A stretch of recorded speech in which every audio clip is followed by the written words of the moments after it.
Street preachers share their message with constitutional protection. Insight's Chelsea Grow is joined by a guest in studio to talk more about First Amendment rights. I'm here with Mr. Robert Dybing, a partner at Thompson McMullen Law Firm in Richmond, Virginia, and a communications law professor here at VCU. Mr. Dybing, thank you for joining us today. Happy to be here, Chelsea. So, Professor Dybing, street preachers are a common occurrence here at VCU, but some students find them offensive and think they shouldn't be allowed on campus. What would you say to those students? Students, read the First Amendment. The First Amendment protects speech, and most importantly, it protects non-commercial speech, which street preaching is, in a fundamental way. Street preaching, any other kind of political speech in a public forum like a street, is entitled to core, C-O-R-E, core First Amendment protection. Unless the speech is physically disruptive, unless the speech is unusually loud so that it disturbs the function of the university, it is constitutionally protected. In fact, the Fourth Circuit, which is the federal court, as you will recall from our class, that governs our district in Virginia, has held that street preaching is not only protected by the First Amendment, it has been protected since St. Paul preached on Mars Hill, see Acts 17. So even a biblical reference to the prevalence of street preaching underlies the protection accorded by the First Amendment today. So, Professor Dybing, when and how is that line crossed between protected free speech and becoming offensive? Well, according to the Richmond Ordinance, speech that is loud enough to be heard 200 feet from its place of utterance is a violation.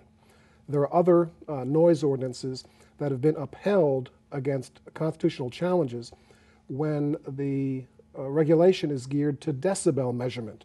The noise ordinance literally says that it can be X number of decibels, and if it exceeds it by more than 10%, it violates the ordinance.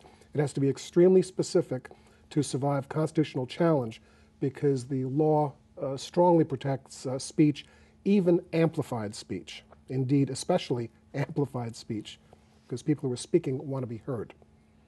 Are there any specific cases that speak about street preaching on campus or issues about this on campus? Yes, with regard to campus speech, the Supreme Court held in 1972 that college campuses have the same constitutional protection as any other public area. So a public college campus has no more right to exclude a street preacher than any other speaker on the basis of the content of his or her speech. So college campuses are no different from any other public place. With regard to the offensive character of street preaching, the Supreme Court once held that four-letter words enjoyed constitutional protection, and if people were offended by them, they should leave. The court has consistently held that any speech that is found to offend people, the speech should stay, the people are free to leave, and that is the choice the courts have made. Now, some private universities, though, have policies in place or sometimes have the right to not allow street preachers on their campuses, but why are public universities so different? Why is that? The First Amendment begins with the words, Congress shall make no law. Over the years, Congress has been defined to include the states, cities, and any governmental entity. Because public universities are considered governmental entities, they fall within the confines of the First Amendment. Private universities, with some exceptions, by and large don't. So the private university can do what it wishes on its premises, by and large. Bear in mind, however, that a private university that abuts a public street has to recognize the First Amendment rights of the people on the public street that are not literally in the campus area.